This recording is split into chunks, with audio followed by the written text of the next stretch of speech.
Subscribe to Mufti Tariq Online and press the bell icon for more videos.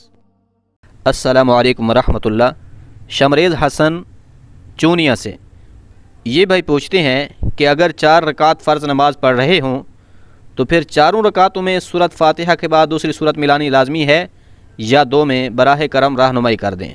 देखें, भाई के सवाल का मतलब ये है कि अगर कोई शख्स 4 रकात नमाज फ़र्ज़ पढ़ रहा है तो अब फ़र्ज़ की चारों रकातों में सूरत फ़ातिहा के बाद दूसरी सूरत मिलाए या 2 में।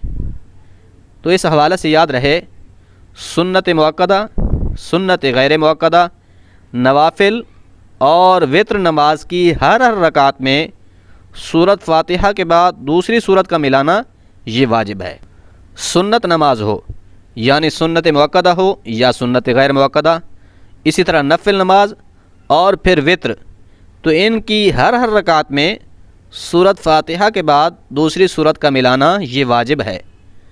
अगर किसी रकात में सूरत फ़ातिहा के साथ दूसरी सूरत नहीं मिलाएंगे तो आपकी नमाज नहीं होगी।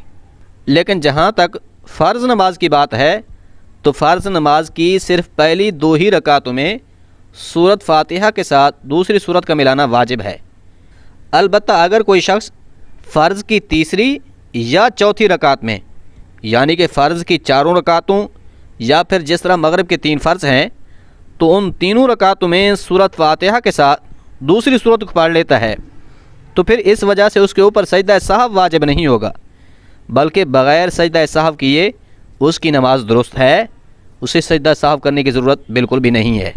मगर बेहतर यह है कि वो सूरत फ़ातिहा के साथ दूसरी सूरत ना मिलाए। लेकिन अगर वो सूरत फ़ातिहा के साथ कोई दूसरी सूरत फ़र्ज़ की तीसरी या चौथी रकात में मिला लेता है तो इससे उसकी नमाज में कोई फ़र्क नहीं पड़ता, बल्कि उसकी नमाज दुरुस्त ही होगी। लिहाजा ख़ुलासा ये है कि फ़र्ज़ की सिर्फ़ पहली 2 रकातों में सूरत फ़ातिहा के साथ दूसरी सूरत का मिलाना ये वाजिब है।